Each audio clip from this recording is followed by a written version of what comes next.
Yokoya was a depressed loser who spent his days gooning to Mia Khalifa after his mom left.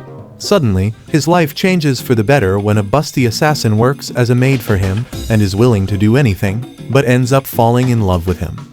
On the day they met, Yokoya was still sleeping till in his messy room when his doorbell rings, forcing him out of bed, and when he looks to see who it is, a black-haired Violet Evergarden lookalike is there, asking to be his servant. Yokoya then lets her in, and she steps in with elegance and composure. Yokoya eyes her suspiciously, convinced she's either about to rob him or sell him some car warranty. He casually asks about her resume, expecting generic maid duties, but instead, she drops a bomb that she used to be an assassin, with a complicated connection that connects her to Yokoya's mother. To change the subject, he asks about her assassination methods, and she agrees to a demonstration. Outside, she expertly throws knives to a tree, and she's proud of her skill set. But Yokoya tells her she's a bit overqualified to be a maid who does his laundry, so he rejects her. While disappointed, she accepts the rejection, apologizes, and leaves the house. As she walks away, Yokoya drops to his knees, overwhelmed. That's when he notices something she left behind.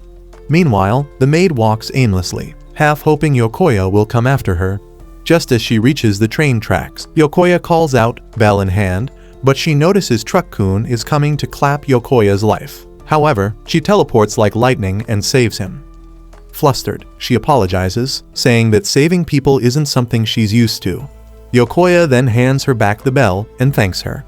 As she turns to leave again, Yokoya calls out for her, asking for help with house cleaning. Back home, Yokoya watches in horror as she unpacks a deadly collection of knives. She chatters on about how her blades have multiple uses, but Yokoya clarifies that he needs someone to take out trash, not dead bodies. She asks if chores are truly all he expects her to do, and Yokoya tells her that it is. An hour later, Yokoya returns to see water everywhere, a mop snapped in two, and her standing there, drenched with a bucket on her head. She starts apologizing, but suddenly slips, only to recover mid-air and stick her landing. He realizes just how clumsy she is, but Yokoya gently removes the bucket, hands her a towel, and tells her it's okay to learn, and she nods sweetly. Hours later, the place sparkles, and Yokoya praises her for it, which makes her smile. Then, at dinner, he asks if she can cook. She looks down, embarrassed that she can't, but he reassures her that he'll cook, and she can relax. In the bath, she reflects on Yokoya and her strange, growing feelings for him. Meanwhile, Yokoya is wrestling with the fact that a deadly yet awkward maid is bathing just meters away from him. He fantasizes she'll step out in nothing but towels, but to his disappointment, she returns fully dressed, and dinner begins. She admits she's never cared much for food, as eating was always just survival for her. But Yokoya insists that one bite of the pork cutlet will change her mind. Just then, he realizes he doesn't know her name. She tells him she doesn't have one, so Yokoya considers suggesting a name but holds off for now. Then, she tries the pork, and a strange feeling hits her. She says it's delicious and warm, both the food and Yokoya himself. He notices her portion lacks sauce, so he shares some tonkatsu sauce on her cutlet. And when she takes another bite, her face lights up with pure joy at the taste. And for a moment, life is beautiful. That night, Yokoya wakes up from a nightmare in tears and feels his stomach growling. He heads to the kitchen and finds the maid there, caught red-handed gobbling tonkatsu sauce. She apologizes, admitting that she might be addicted, and he laughs it off and offers a midnight snack. As they eat, she asks about his nightmares, admitting that she heard him groaning in his room. When she checked on him, she found him crying in his sleep, a broken boy calling for his mother. He's mortified, and she tries to lift the mood by sharing a bizarre dream where the sauce spoke to her and offered eternal comfort, which is the first dream she's ever wanted to stay in, unlike her usual dreams of chopping heads. Then, she expresses how sad she is that she can't help him with his own pain. Yokoya opens up, saying he always dreams of being abandoned, and he admits he sometimes wishes he could wake up lying on someone's lap again. You naughty. Moved, she offers hers. When he initially declines, she feels darkness creeping in, thinking she's only good at taking lives. But then, without a word, he lies down. Yokoya stares at her, sees her looking back, and slowly drifts to sleep on her lap, feeling warm and safe for the first time in a long while. deep inside, she doesn't understand why her heart raced when she saved Yokoya, as it was different from all the times she had taken lives, where her body moved on instinct, not calculation. The next morning, she slices the trash down with precise, lightning-fast movements, bagging it efficiently. When Yokoya asks why she's playing Fruit Ninja with his recyclables, she casually explains that it saves space, and he expresses how impressed he is by her strange but effective ways. Just then, their morning gets disturbed when they discover a scruffy little dog outside their gate. Next to it is a letter, a desperate message from someone claiming he got broke and dumped the dog on Yokoya, assuming he's rich enough to care for it. Yokoya groans, but in the end, he can't abandon it, so he plans to bring it inside. On the other hand, the maid isn't moved by the dog's helplessness. She believes that rescuing it out of pity might cripple its instincts, making it reliant and weak. She asks him seriously if he's ready to take responsibility, and Yokoya doesn't flinch. He shrugs and replies that she didn't save him out of pity either, but it was because something inside her couldn't ignore it. His words land harder than a Mike Tyson punch, and the maid stares at him, silent, and he continues that he knows what abandonment feels like, so he won't let the dog go through it. Later, as Yokoya bonds with the pup, the maid remains distant, watching from afar as if it carries a disease. When Yokoya encourages her to try petting it, she stiffens, awkwardly shifting away, and it dawns on him that she's afraid. Embarrassed, she admits she would touch it if her master commanded her, and Yokoya gently reassures her he'd never force that. When he asks about her fear, she reveals that one of her assassin trials involved surviving in a mountain overrun by feral, vicious dogs, and the experience left deep scars. Yokoya sympathizes and says it's a shame she can't help with the puppy, but the word shame stings more than she expects. With a deep breath and trembling arms, she asks to try holding it. But when the tiny pup is in her hands, she cradles it like a live bomb and shakes uncontrollably. He asks her what frightens her most, and she points to the claws, the teeth, the eyes. But Yokoya just smiles and says he sees a machi. She doesn't understand the comparison, but suddenly, the dog nibbles her finger, and she panics, nearly throwing it away to doggy heaven. After calming down, they realize the puppy is teething.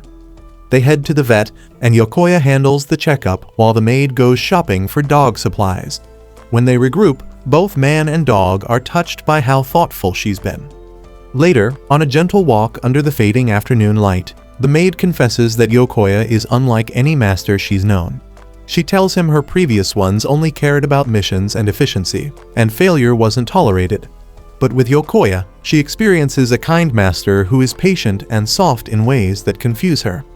She asks to stay in his world, a world where warmth exists, where mistakes aren't fatal, and survival doesn't depend on taking lives. She wants to become someone worth keeping around in his world, and Yokoya replies with the truth to her that she doesn't want to be an assassin anymore, and she simply wants to be a normal girl. It's a truth she never dared think aloud, as murder was all she knew. But now she sees that maybe there's more. He admits he was terrified of her at first, but now he sees her as just a good girl who's rough around the edges, sure, but someone who's trying, and that simple phrase, "good girl," shakes something inside her. She quietly asks if he'll help her learn to become one, and he agrees and tells her that she should learn how to forgive herself when she messes up. The next morning, the dog wakes up to the sound of her practicing knife skills on cabbage. She wants to make okonomiyaki because she wants to pair it with that sauce she adores. But suddenly, the dog somehow sneaks up on her undetected, causing her to get hostile, suspecting she's a spy dog. Suddenly, its belly grumbles. Odd, she realizes that it is hungry, so she feeds it, watching as it devours the food with joy. As she reaches out to pet it, Yokoya walks in, and she pulls her hand back instinctively. Yokoya scoops up the dog, rubs its pudgy stomach, and declares that they're naming it Machai, which the maid thinks is a beautiful name. Then, he compliments her cooking efforts and her initiative with the dog, twirling her gently and calling her amazing, which makes her blush at the unexpected praise. Machai starts bouncing around, eager to play. Yokoya excuses himself to prep dinner, and the maid says she'll watch Machai at his place, as she wants to be the kind of person who sees Machai the way Yokoya does, a joyful bundle of energy, not a threat. With trust burning bright in her heart, she reaches out to Machai. She pets his fur, traces his little paws, and lets out a quiet laugh. Slowly, she realizes the fear fades, and the same as Yokoya learned to trust her, she's learning to trust this little nugget. At dinner, she tries the okonomiyaki she made with the sauce and instantly melts with joy. Yokoya offers seconds, and she assures him that she's full, but her glowing face says otherwise. He tells her to just ask if she wants something, and seizing the moment, she asks him for something unexpected, a name. He's surprised but smiles and asks for her birthday. She explains that she doesn't know when it is, but that it was winter. In that moment, Yokoya gets a name in his head and names her Yuki, like the snow. She freezes, recalling how one of her old masters called her cold-blooded, comparing her to winter itself. But Yokoya sees snow differently. To him, it's soft, beautiful, and protective. It also covers the land, shelters the seeds, and helps life bloom. His words stir a quiet warmth in her, and she remembers building a snowman long ago, before she became who she is now, and for the first time, snow doesn't feel cold, but it feels like home. She sees that in his strange little world, maybe she can become someone new, someone warmer, so she smiles, and Yokoya sees it, so he smiles back. Days later, Yuki is spending her time in the courtyard, tossing a toy for Machai, when Yokoya pops up with an unusual request, asking Yuki to help him pierce his ear, seeing that she has her ears pierced. Yuki agrees without hesitation, but as she places the piercing blade near his ear, her hands begin to tremble. She pulls back, distressed by the idea of harming her own master, even if it's consensual. Just then, the doorbell rings. Yuki answers it and finds a girl, Riko, standing there, blinking at her with visible confusion, wondering who she is. The next moment, Riko marches into the house like she owns it, and her eyes scan Yuki from head to toe, refusing to believe that such a bombshell of a babe is willing to be a maid to a useless bum like Yokoya, and asks him why he didn't tell her or the family. Yokoya groans and tells her that if their mom finds out, she would go ballistic, and he also didn't tell their father about Yuki, knowing he'll be worried that Yokoya might get freaky. Riko remains unimpressed, still not convinced by his excuses to shut her mouth from telling their parents. Curious, Yuki asks why the siblings live separately, but Riko ignores the question as her attention is now fully on Yuki, and she blurts out how pretty she is. Yokoya mutters that Riko has a thing for attractive people, while she hates the ugly ones, just like the people watching the video. It is what it is. It is what it is. As things calm down, Riko learns that Yokoya gave Yuki her name and is shocked by that. Yuki nods and, without hesitation, expresses how before she came there, she didn't have a name and was just an assassin, but that changed when Yokoya gave her the name Yuki. Riko glitches after hearing that she's an assassin, but gets excited quickly, begging Yuki to sign her notebook. Yuki agrees, and Riko praises how she looks classy even when writing, but to their surprise, the result looks more like chicken scratch than a signature. Yuki explains that while she can speak 12 languages, she has never studied handwriting. Suddenly, Riko has an idea and declares that Yuki become her summer research project, wanting to know more about an assassin Wu turned into a maid. Yokoya protests at this idea, but Riko ignores him and pleads with Yuki directly, begging her to show some of her coolest moves. With a nod, Yuki agrees, and in the backyard, Riko balances an apple on her head, so Yuki can show off her skills. In a flash, Yuki flicks a blade that stucks into the apple, and Riko is in awe while Yokoya watches in horror. Then, Riko asks her where she keeps her blades, and she explains that she used to carry 16, but now she carries 5, which are hidden all around her body, from her melons to her cheeks.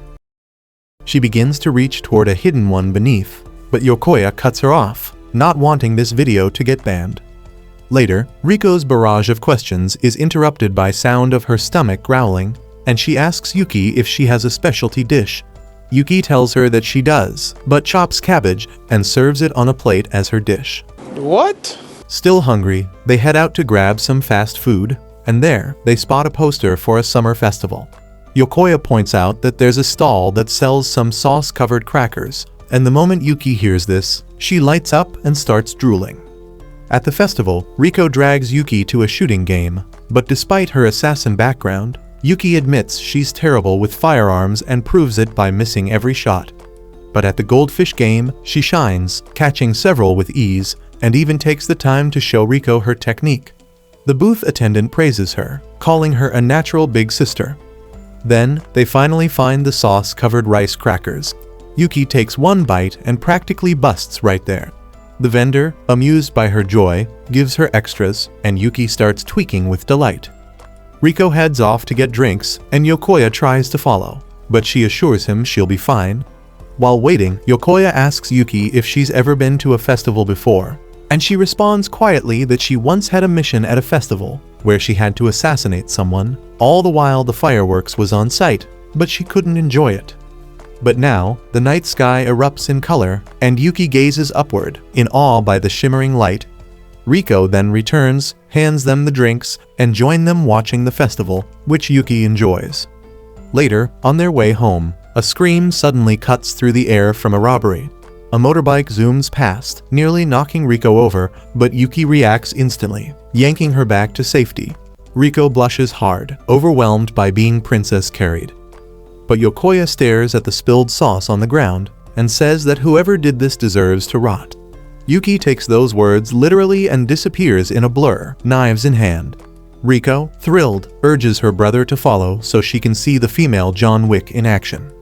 They chase after Yuki, who's running across rooftops like an acrobat, and Riko finds a shortcut. They eventually catch up just as Yuki brings down the motorbike with a pinpoint throw blow up the tires. She approaches the dazed thief, eyes cold, knives in hand. But before she can strike, Yokoya begs her to stop, and she pauses, then casually flicks the guy's helmet, which is enough to scare his cheeks off. Yuki then says that she's hungry again, and relieved, Yokoya promises that they buy more sauce. Afterward, Riko is giddy about showing off her summer project about Yuki at school, and curious, Yuki asks her what school is. Riko begins a passionate monologue about how great school is, and just then, she gets a text from their mom saying dinner's ready. Riko sprints home in excitement, and Yuki turns to Yokoya, saying that she wants to try school, too. The next morning, Yokoya heads to class, unsure if Yuki can handle her new school life.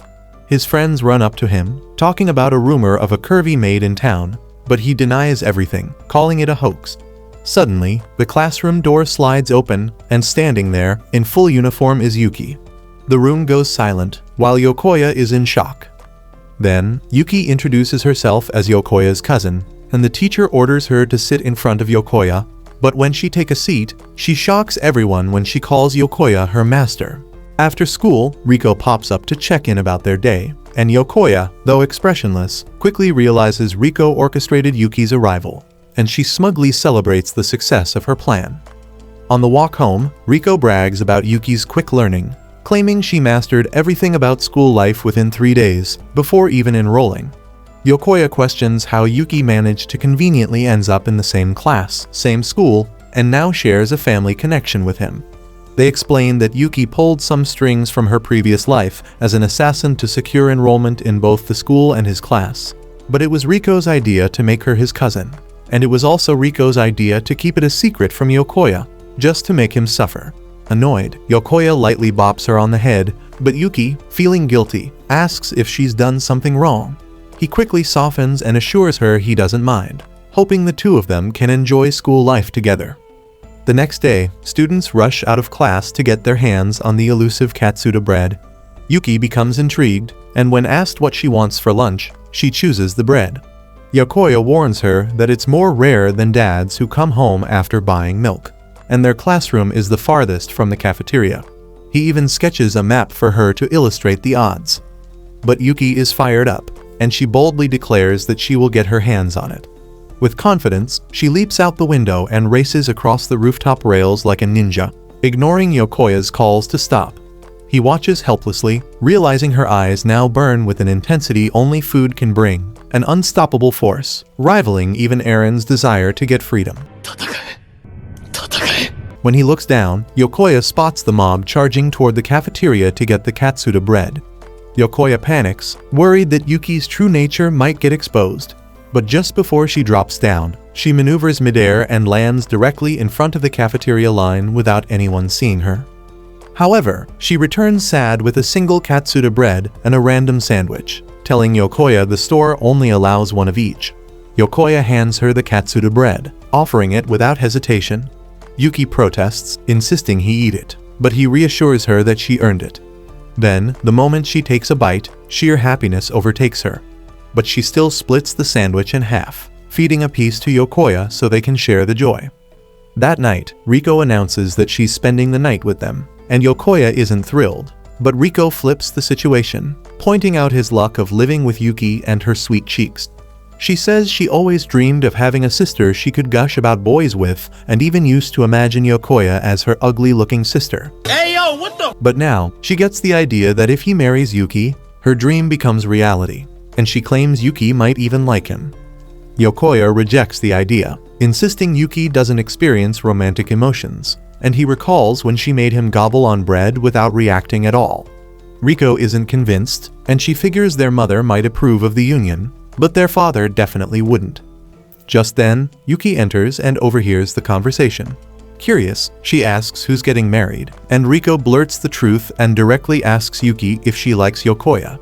Yuki replies that she admires him, causing Yokoya's brain to short-circuit. Later, the trio relax together. Riko, amazed by Yuki's appearance, asks if she wears makeup, but Yuki reveals that she doesn't. Riko says her face is what other women envy of, but Yuki admits her looks never helped her in her former job. Riko reflects that she's never been told she's pretty aside from her parents, but then Yuki compliments her, saying she genuinely likes Riko's face, and that compliment hits deeply. Riko wonders if she can ever match Yuki's looks, and Yuki credits her glowing skin to tonkatsu sauce and offers Riko a piece of her tonkatsu glazed melon. Riko hesitates, but ends up loving it. Watching their warm interaction, Yokoya reflects that they're like sisters, and he credits Riko for helping Yuki adapt so well to normal life. Noticing his thoughtful expression, Riko teases him, accusing him of fantasizing about marrying Yuki just to witness more of these moments. He tries to deny it, but when Riko asks if he would be happy marrying someone as beautiful as Yuki, he admits he would. The same goes with all dudes. Riko lights up with satisfaction, but unbeknownst to them, a mysterious cat lurks in the bushes. The next day during class, the teacher begins a boring lecture about causing Yokoya to doze off. Suddenly, the teacher yeets a piece of chalk at him, but in a flash, Yuki slices it midair, unnoticed by everyone. However, the chalk powder ends up in Yokoya's eyes, blinding him, which is not the outcome Yuki hoped for.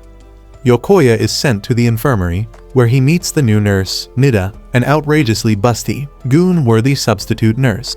Her presence gives off a strange energy, and as she checks his eyes, she asks him about Yuki. When Yokoya mentions Yuki is his cousin, Nida laughs, saying he looks ugly in comparison. Suddenly, her tone shifts, and while rizzing him up, she checks his vitals, and then locks the door. You know what time it is? She pushes him onto the bed, looming over him with her charm, tempting to wake up his slim Jim. Yes! Yes! Yes! Yes! Yes! But just before she can bump bellies with him, Yuki bursts in and stare daggers at Nida. Yokoya scrambles behind Yuki, shaken by almost getting himself creamed. Nida casually claims she was joking, saying she just finds it funny how he turns into a panicked hamster around her. Then, when she tries luring him again, Yuki pulls him back and orders Nida to never approach Yokoya ever again. Yokoya suddenly remembers Riko's theory that maybe Yuki does like him, and that she's jealous. Nida grows tired of the scene and kicks them out, saying the injury is minor anyway. As Yuki walks him out, she apologizes and says there's something he needs to know. Yokoya's heart races in anticipation, but instead of a confession, she reveals something shocking, that Nida is an assassin too. Meanwhile, the cat who had been lurking earlier comes up to Nida, delivering images of Yokoya's home, and with a murderous grin, Nida begins plotting her next move.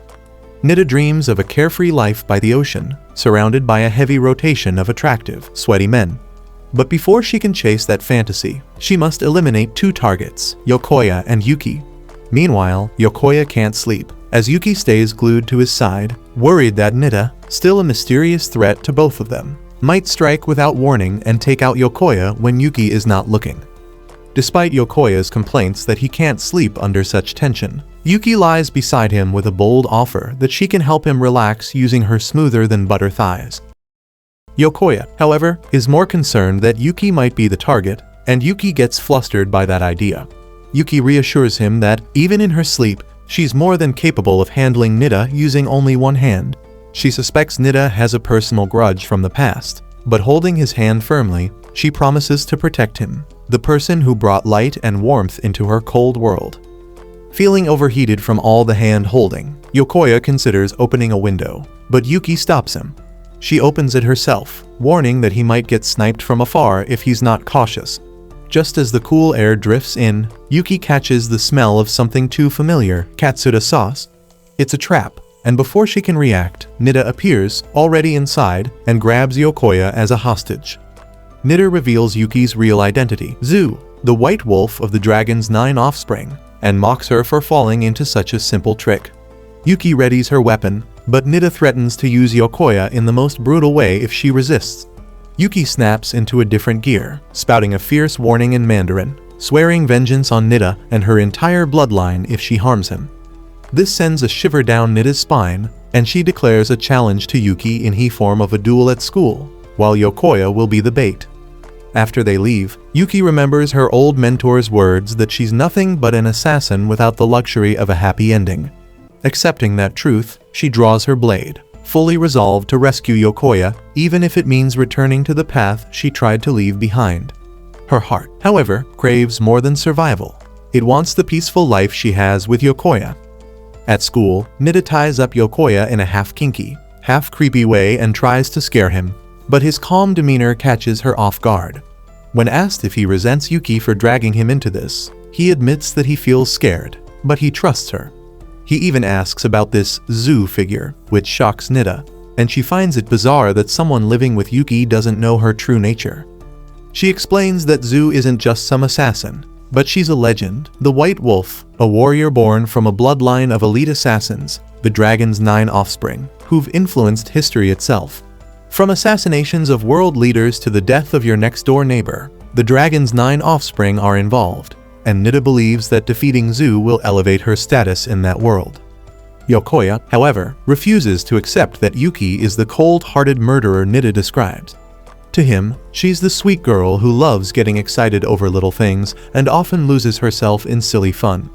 Nida confesses her frustration at seeing someone like Zu softened by thoughts of marriage, admitting it makes her want to destroy everything they've built. Still, she acknowledges that something about Yokoya must be special if he could warm a heart as frozen as Yuki's.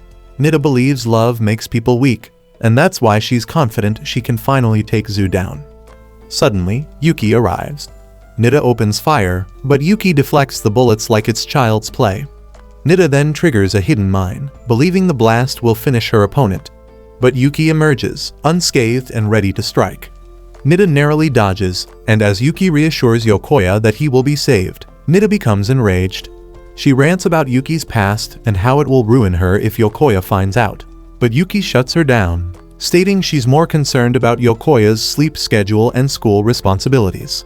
Nida, growing more irritated, demands to know why Yuki keeps talking about Yokoya, only to be further annoyed when Yuki starts rambling about friends and favorite sauces.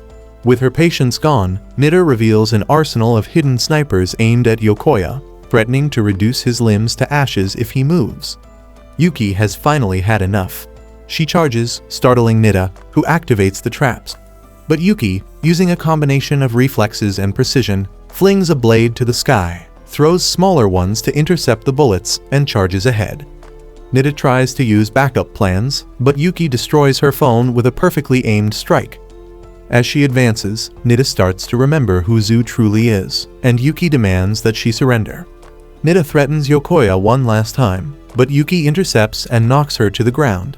Even now, Nida argues that Zu will never escape her assassin past and that others will always come after her. Yuki admits that her old self was built solely to end lives, but now she refuses to take lives or let others die because of her. She declares her intent to fight for a peaceful future is a life where she belongs.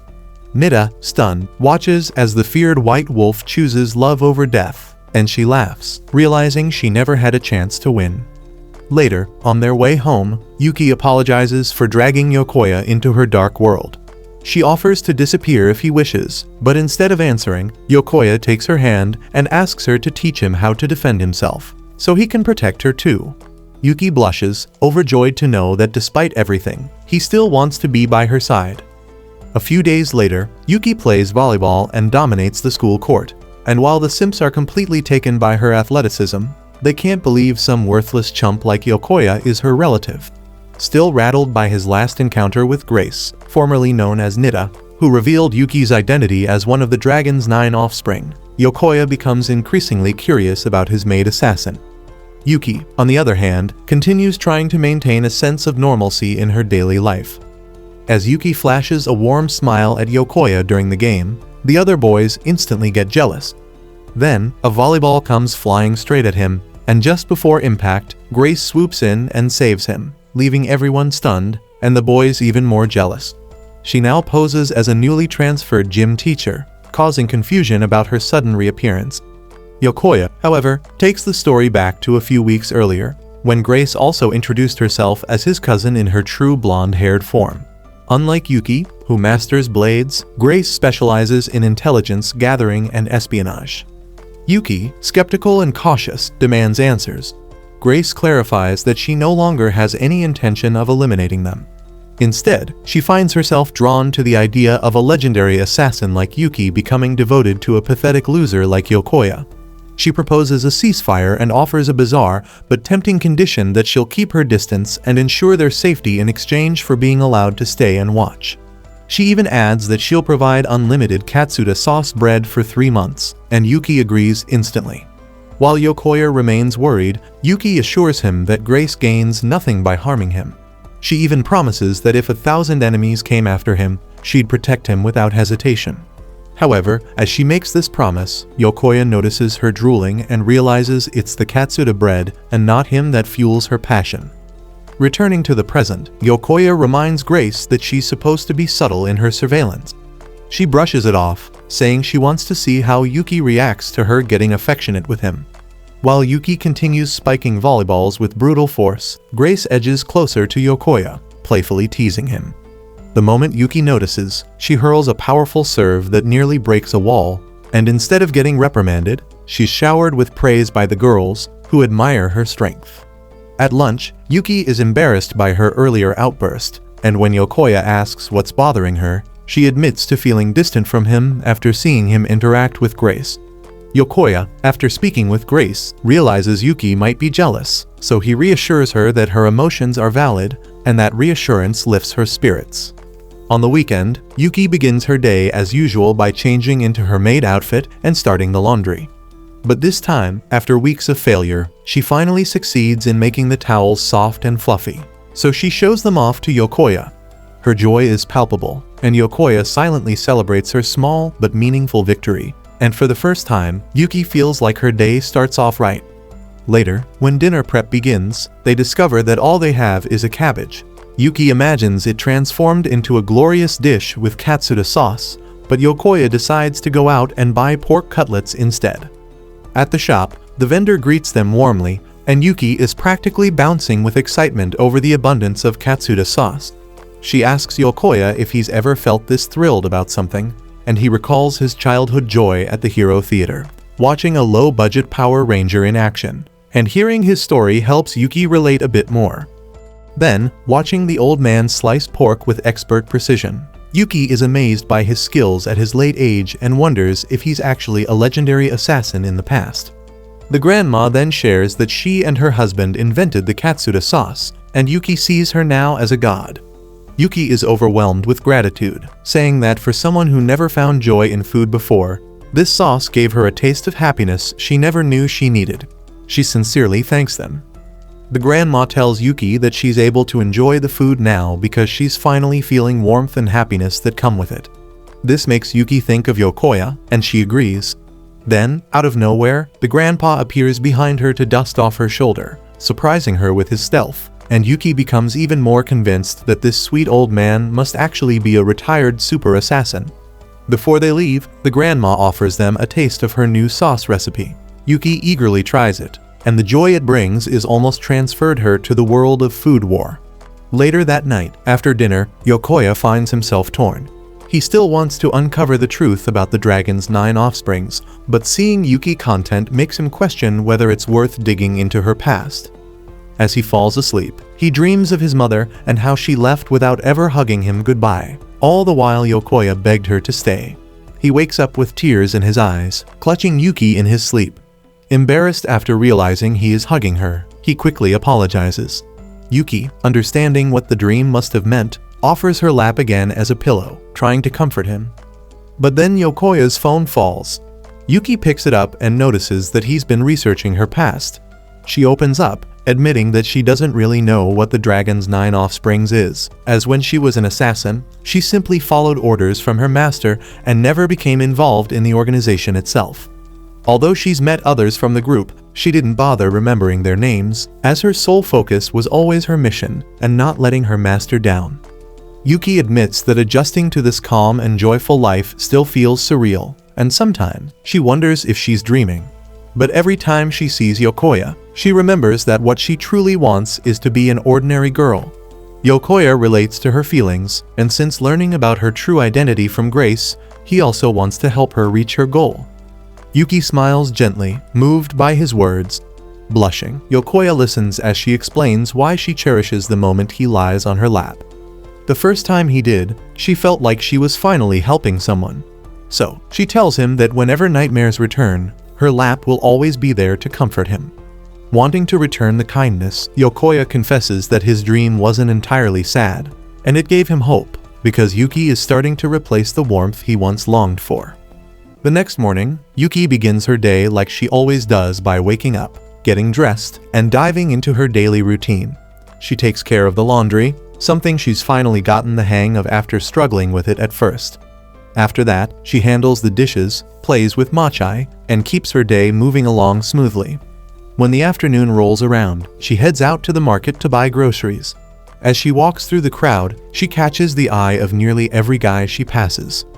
While picking out supplies, a little Jit approaches her and compliments her appearance, saying that she wants to be just like her. At first, Yuki is flattered, but then the kid asks where she got her costume from and blurts out that her maid outfit is weird for a normal girl. The comment shocks her, and shortly after, she runs into Yokoya, who just bought some books. Still unsettled by the kid's remark, she brings it up to him, wondering if it might be true. Seeing her doubt, Yokoya decides to take her shopping for new clothes to give her some peace of mind. When they arrive at the store, they're met by Riko and Grace, who seem to have been expecting them. Riko says she came to help her brother pick something out, while Grace admits to hacking Yokoya's phone because she wanted to see Yuki in different outfits. Suspicious of Grace, Riko asks if she's also an assassin, and Grace pulls her into a hug and confirms that she is. Yokoya watches nervously, but instead of resisting, Riko starts sniffing Grace like it's white powder, clearly enjoying herself. Riko then leads the group to a shop she picked out. Yokoya expects it to be filled with subtle, more casual outfits. Instead, Yuki ends up trying on even more outrageous costumes, just so Riko can snap pictures for her own collection, while Yokoya scolds her for dragging them to such a ridiculous store. Grace sees a different store and chimes in to suggest that they go there. It's filled with clothes your filthy mothers love to wear for your dead, and when Yuki pops out, she looks like the girls who wait by the corner of a street and end happy marriages while also giving out STDs. Then, they continue browsing through different stores for different clothes, some elegant and some scandalous. When asked for his opinion, Yokoya points to a simple white one-piece dress, only for Grace to tease him for his opinion. Then, despite the chaos, they eventually wrap up their shopping trip. With Halloween around the corner, they find a Halloween store, and Riko pushes the idea of buying costumes too. Yuki ends up dressed as a witch, while Grace dresses up as a police officer straight out of a male's fantasy. You naughty. Which Riko approves. While waiting, Yokoya spots a horror movie poster and shares how much he enjoys those types of films. Grace and Riko think it's a great idea to go watch it together, but Yuki seems confused. When asked if she's never been to the movies, she admits that she has, but only for assassination missions. So they decide to go, and despite being a former top-tier assassin, Yuki is absolutely terrified by the zombie flick. Her fear is so intense that even reminders of her deadly skills don't calm her down. After the movie, Yuki keeps ranting about how revolting it is for the undead to walk around with rotting teeth and breath bad enough to knock out someone. It's then that Yokoya realizes that Yuki still views the world through the perspective of her assassin past. Then, they grab crepes together and enjoy a bit of peace. From a distance, a pink-haired girl named Naka watches them with jealousy, wishing she could have fun too. Her teacher and brother, Tatsu, pull her back and remind her to stay cautious. Later, as the group splits up, Grace heads home, and Yokoya walks Riko back. Yuki, meanwhile, takes a scenic detour, admiring her new outfits in mirrors. But even as she enjoys them, her heart still lingers on her old maid uniform. Back in her room, she changes into it again and plays with Machai. That's when she realizes she completely forgot to do the laundry. She notices Machai's towel is filthy and tries to take it from him, but he refuses and blitzes off with it in his mouth. Just then, the power cuts out, and the eerie lighting outside reminds Yuki of the zombie film. In the chaos, Machai runs into a table and knocks food onto his head.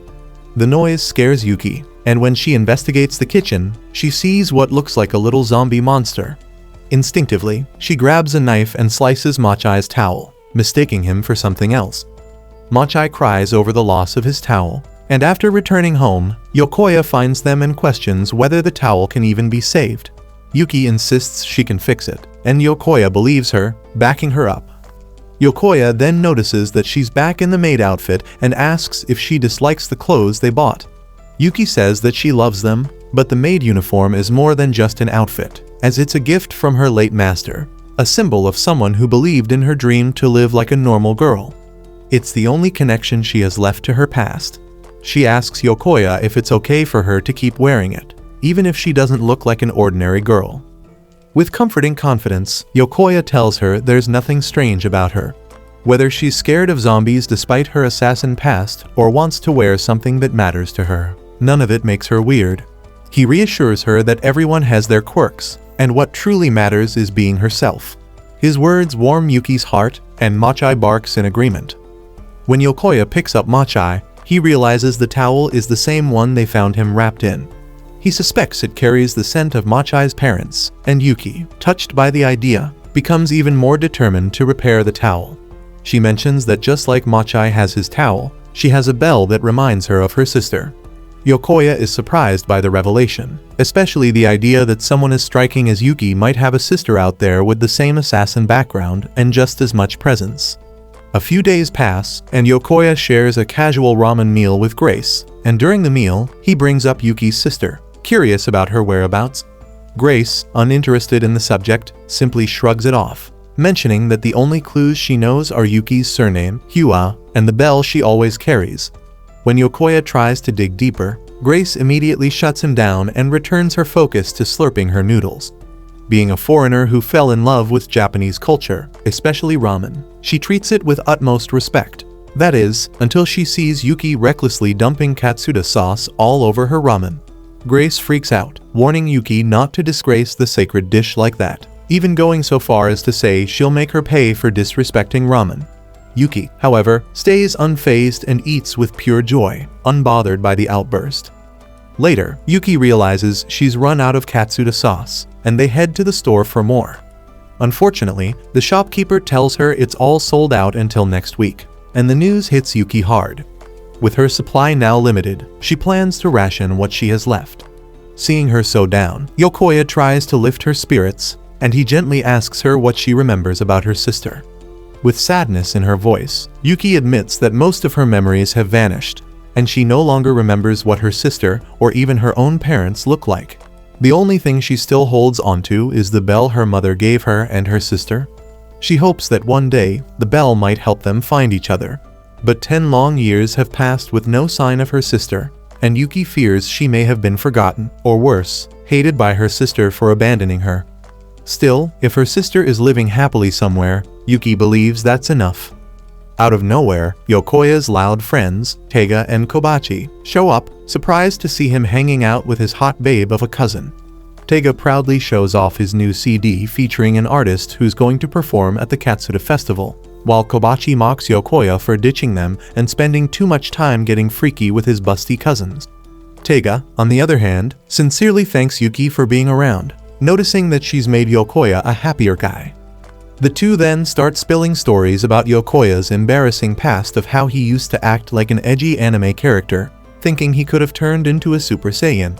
Yokoya, clearly irritated, tries to silence Tega, which causes the CD to slip from Tega's hands.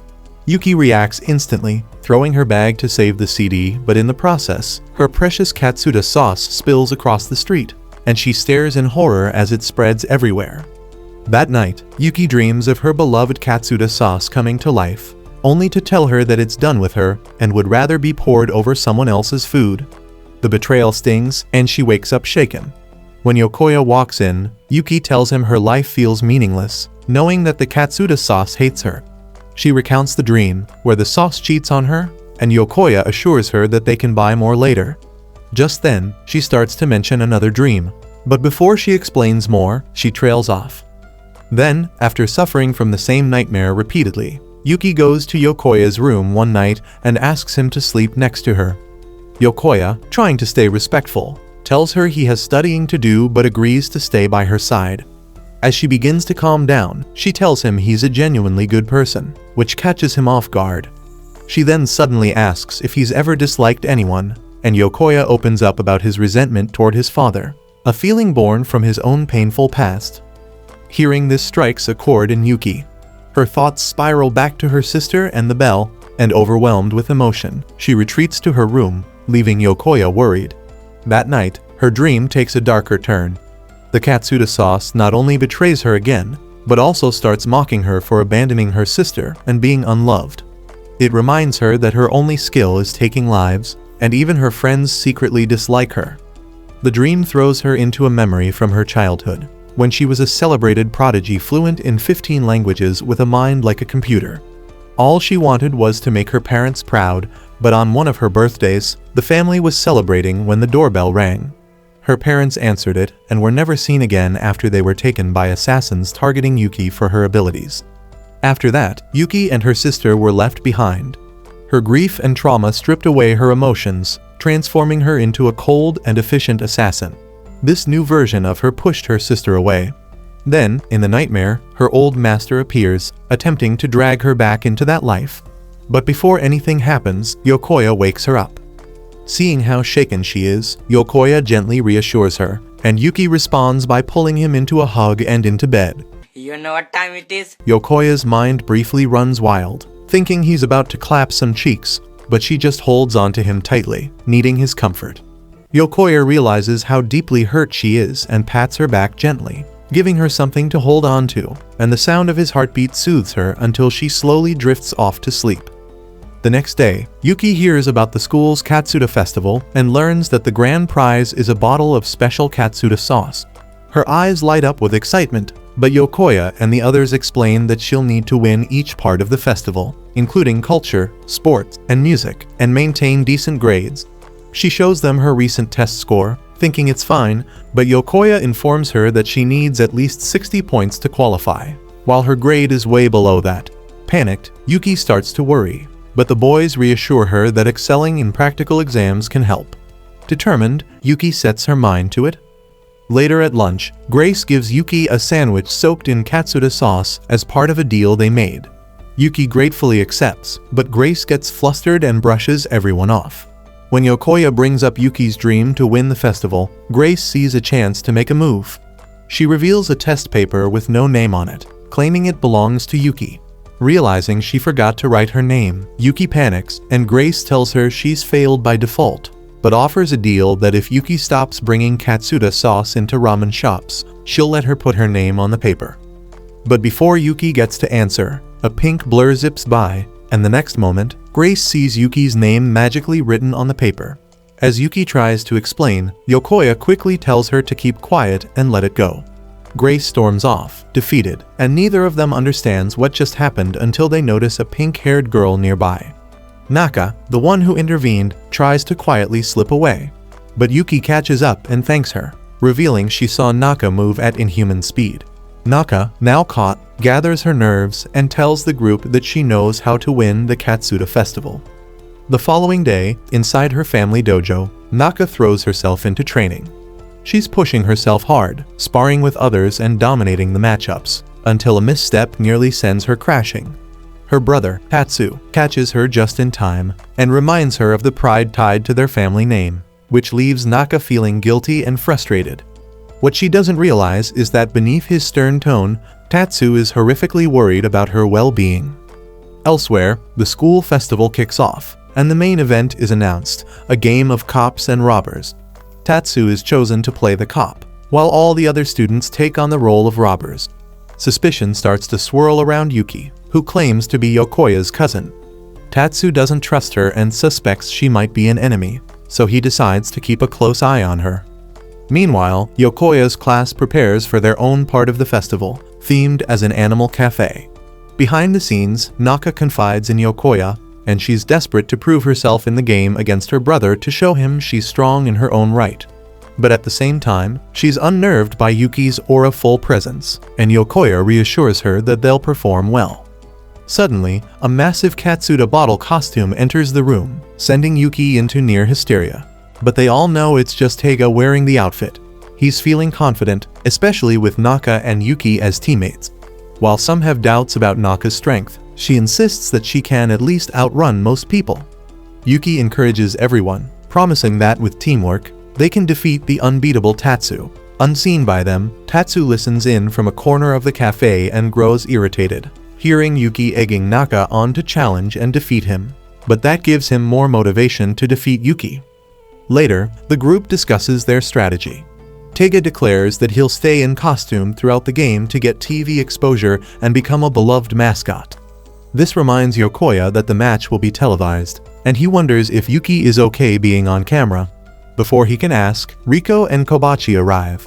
Yokoya explains the game's setup to Riko, who is disappointed that she won't get to see Yuki in a bunny outfit. While others are distracted by their conversation, Naka builds up the courage to ask Yuki a personal question. But nerves take over, and instead of asking if Yuki has friends, she asks if Yuki wants to be her friend. Yuki gently agrees, leaving Naka overwhelmed with joy. Yokoya then invites them to explore the festival together, but Naka has something to investigate.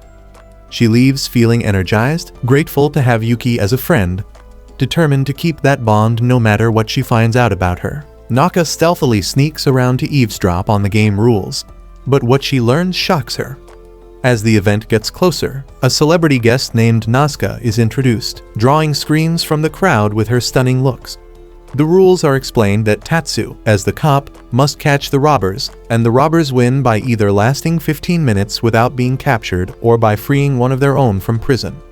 Nazca adds a twist that each class must wear their assigned festival theme outfits, meaning Yuki's team must compete in animal costumes. Naka feels guilty for not learning the new rule earlier, but Yuki tells her it's okay, as they're friends now, and they'll face Tatsu together. Yuki's costume conveniently covers her face, which Yokoya arranged to protect her identity. Tatsu, meanwhile, is staring hard at his sister, and there's a strange emotion swirling inside him as he watches how cute his sister is. But when Naka looks away, something shifts in him, and he blames Yuki in the wolf costume, identifying her as the cause of the growing distance between him and his sister. Once the game begins, Tatsu tears across the field with brutal speed, capturing students effortlessly. Soon, only the trio in animal costumes remains. Taiga, still in the Katsuda outfit, tries to be the hero of the game, but he's quickly knocked out and thrown into the prison zone. With his sights locked on Yuki, Tatsu lunges. He grabs her and tries to hurl her into the cell, but she clings to his arm, halting her momentum from being yeeted.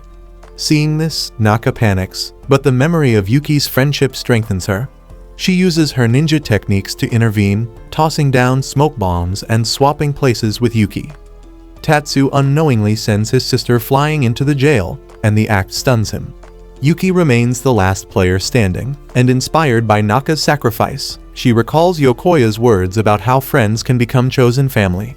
Yokoya once nearly gave up on life, but it was the friendship of Taiga and Kobachi that saved him, and now Yuki feels the same toward Naka. Now, she wants to return the favor. As Tatsu reels from the realization of what just happened, Yuki prepares her final move. She stays mindful of the cameras, trying to keep her face hidden.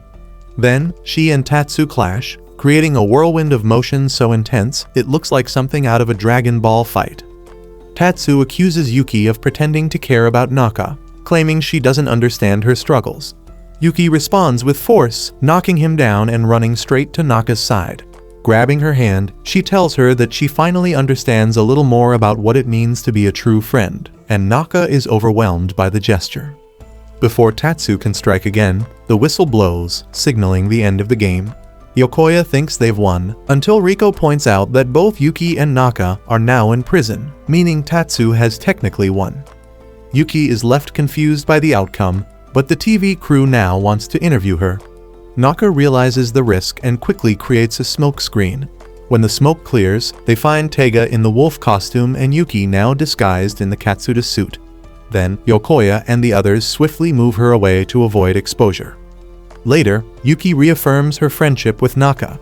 But just then, Tatsu arrives, calling his sister home. When he sees Yuki again, his jealousy resurfaces, as he feels threatened by the idea that Yuki might steal Naka's affection. Though confused by his intense reaction, Yuki tells Naka she's looking forward to seeing her again at school, and that promise leaves both girls smiling. That night, Yuki sits on the rooftop, and Yokoya joins her.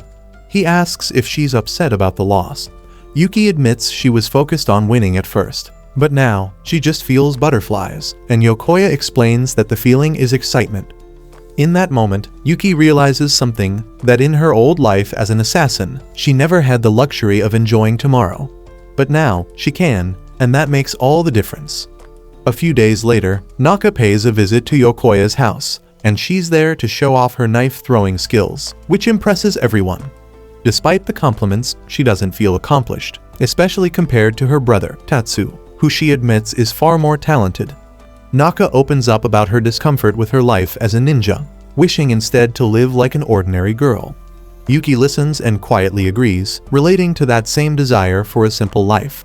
Their shared feelings bring them closer, and when Yuki suggests they talk more in the future, Naka genuinely smiles at the idea. The moment is cut short by Grace, who suddenly appears and throws a jab at Yokoya, teasing that with Naka now around, his harem just got bigger. Yokoya brushes it off, calling her out for spouting nonsense.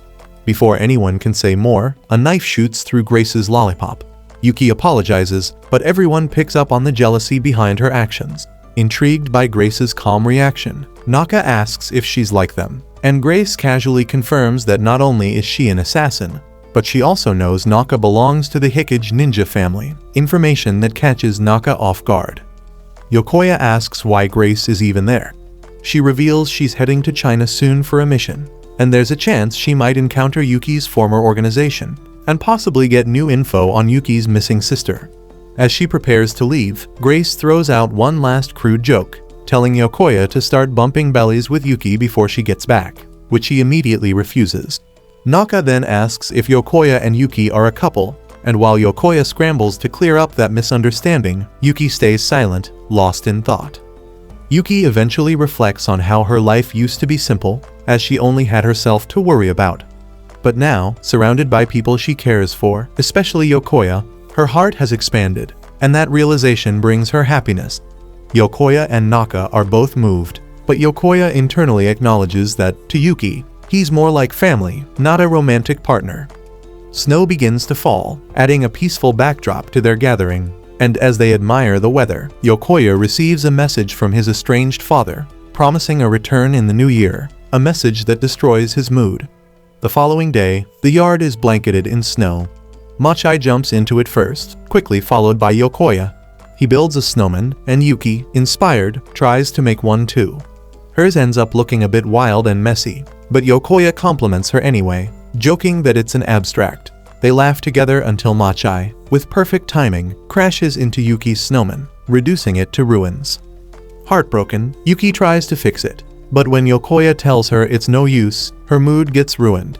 Just then, his phone rings, and it's his father. After the call, Yokoya tells Yuki he has to visit his family's house and asks her to watch over things.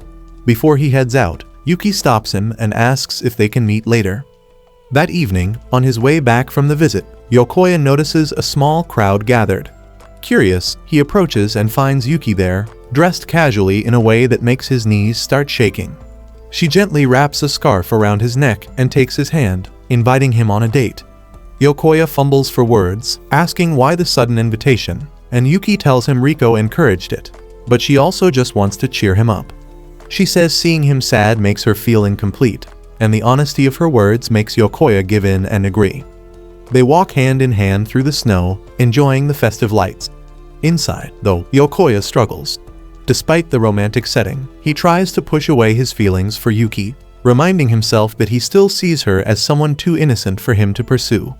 The snowfall intensifies, and Yokoya comments on how much he loves snow and the atmosphere of the holiday. Yuki giggles, saying she loves hearing that, especially since her name literally means snow, and Yokoya's heart races at her words. After the date, Yokoya pulls Riko aside and asks whether she thinks Yuki has real feelings for him. Riko says it's possible Yuki isn't aware of them yet, and she proposes using a love compatibility quiz on her phone. Yokoya is skeptical, but Riko insists, saying her friend got together with her crush after taking it. She begins asking him questions about physical closeness, emotional moments, and even some awkwardly personal stuff. With every yes he gives, it dawns on him that he might be more in love with Yuki than he thought. But at the last question, whether Yuki's ever said she likes him, he says no, and their score is 96. Riko celebrates, convinced it's a done deal, but Yokoya quietly stresses about the 4% that's missing. You naughty. Yuki suddenly appears, and Yokoya, still reeling from the quiz, gets tense.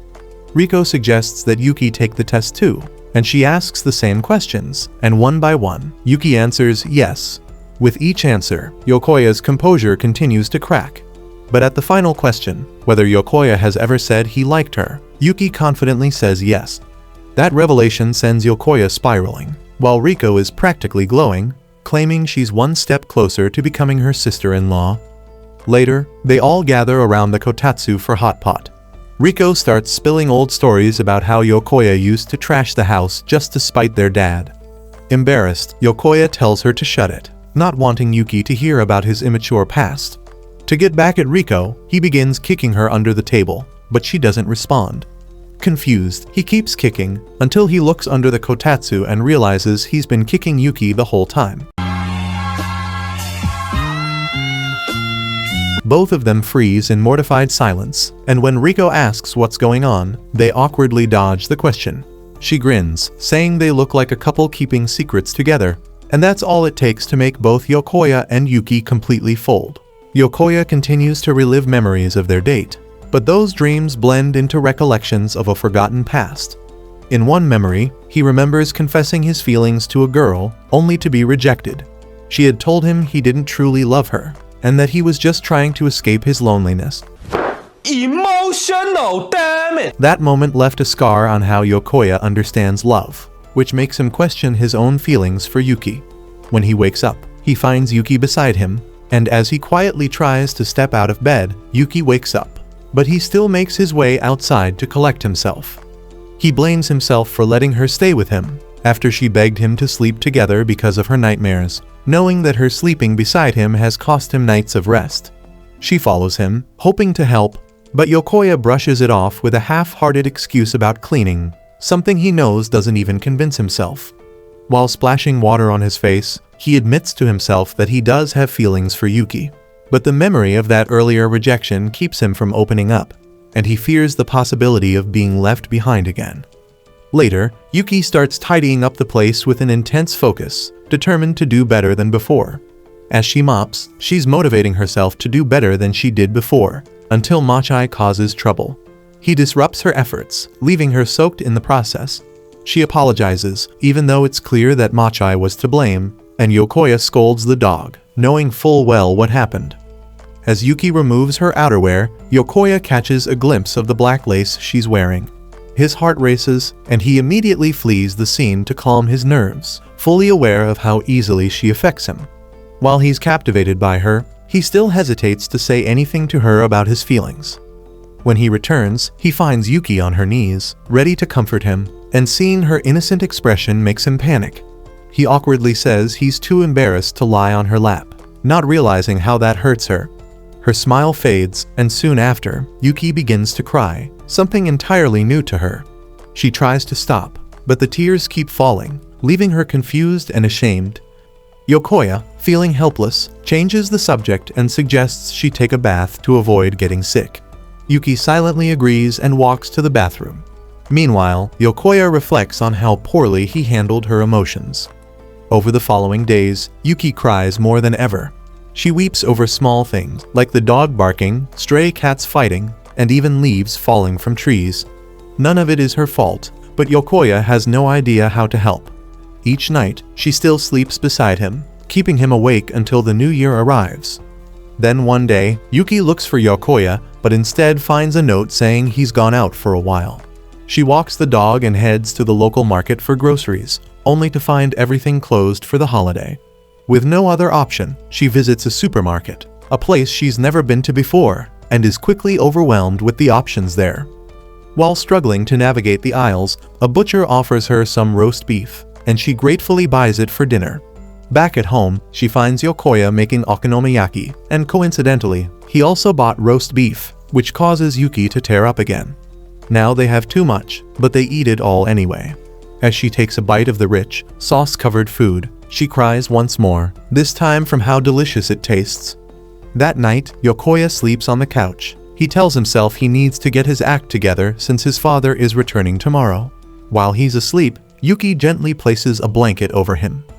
The next morning, Riko shows up, ready for their New Year celebration, but Yokoya is still knocked out, and her plans are ruined. When Yuki asks what's going on, Riko casually reveals that it's Yokoya's birthday. The news hits Yuki hard, and she begins to cry again, shocking Riko, who has never seen her this emotional. Yuki thinks something is wrong with her eyes, so she decides to stay home, and Riko respects that. Later, Yuki finds Yokoya's phone and sees a message from Naka, inviting them to the shrine. Wanting to go, Yuki heads there on her own and meets Naka. She admits she's unfamiliar with the shrine's customs, so Naka guides her through. They draw fortunes, and Naka feels happy to share this moment with Yuki. However, Yuki reads hers and sees a message saying she'll lose something, and she instantly fears it means she'll lose Yokoya. Sitting down with Naka, she opens up about her worries, and how distant Yokoya has been, and her fear that he no longer needs her. The idea of being hated or left behind makes her cry again. Naka, wanting to comfort her, shares that she, too, sometimes can't hold back tears. She recalls some advice from her mother about how crying isn't always a sign of weakness, and sometimes it's just the sadness that's been bottled up, finally spilling out.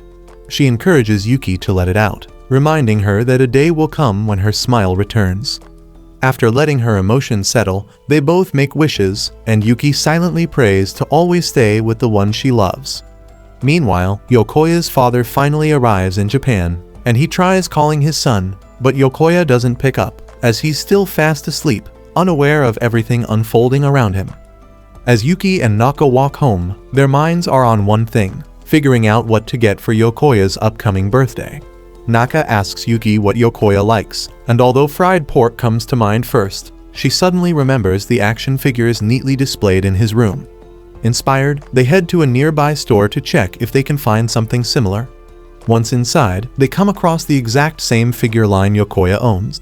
Naka points out that it's part of a gacha machine set, and when Yuki asks how to get the rare black variant, Naka explains she has to keep trying until she's lucky. Yuki throws coin after coin into the machine, but luck refuses to show up.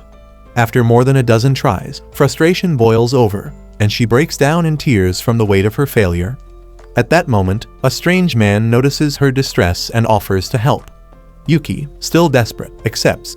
He begins to ramble about needing to dominate your foe mentally like he's Andrew Tate, and while Naka rolls her eyes at the bizarre advice, Yuki takes it seriously. She taps into an intense determination and channels her inner instinct. She steps up to the machine again, glares at it like it's a rival, and vows to conquer it. With newfound tension and energy, she inserts one last coin, and out comes the black action figure she's been after. Yuki thanks the man, who casually mentions she reminds him of his own son, who always cries when he loses. Back at home, Riko slaps Yokoya awake from his sleep and warns him that their father is returning soon. Groggy and confused, Yokoya notices a note left by Yuki and realizes he hasn't told her about their dad coming back. Riko scolds him for not talking to someone he lives with, but Yokoya brushes it off, arguing that living with someone doesn't always mean deep conversations. This triggers memories of his own parents. His mother vanished years ago, and when his father briefly reappeared, Yokoya was too scared to open up to him, as he was emotionally distant and cold. After that visit, his father left again, working overseas while a nanny raised Yokoya, and since then, Yokoya has never found the courage to talk honestly with him. Then, a message from Naka arrives. She tells Yokoya how badly Yuki failed today and suggests he cheer her up. Moments later, Yuki walks in, and Riko greets her warmly but notices her dry, stiff expression, immediately sensing something is off. Yokoya tries to tell Yuki about their father's return, but halfway through, he changes the topic. Deep down, he realizes he's just afraid of how his father might affect Yuki, and of his own desire to shield her from that. He calls himself a coward for even thinking this way. Riko, meanwhile, praises him for finally showing some backbone and for becoming a real man. Their father finally shows up, and Riko throws herself at him, clearly happy, while Yokoya hangs back awkwardly. With some effort, Yokoya introduces Yuki, referring to her as the new maid in their household with a mysterious past. The moment his father sees her, recognition flashes across his face, and he knows her real name, Zu. Yuki thanks him for the help he gave her earlier that day, and as Yokoya prepares coffee, he watches, stunned, as the two chat comfortably about shared history and a previous assassin mentor Yuki once had. The father gives his condolences for the death of Yuki's former master, while Yokoya can only stand there silently, feeling like a stranger in his own home, and their easy conversation reminds him of the emotional gap he's always felt since his mother left.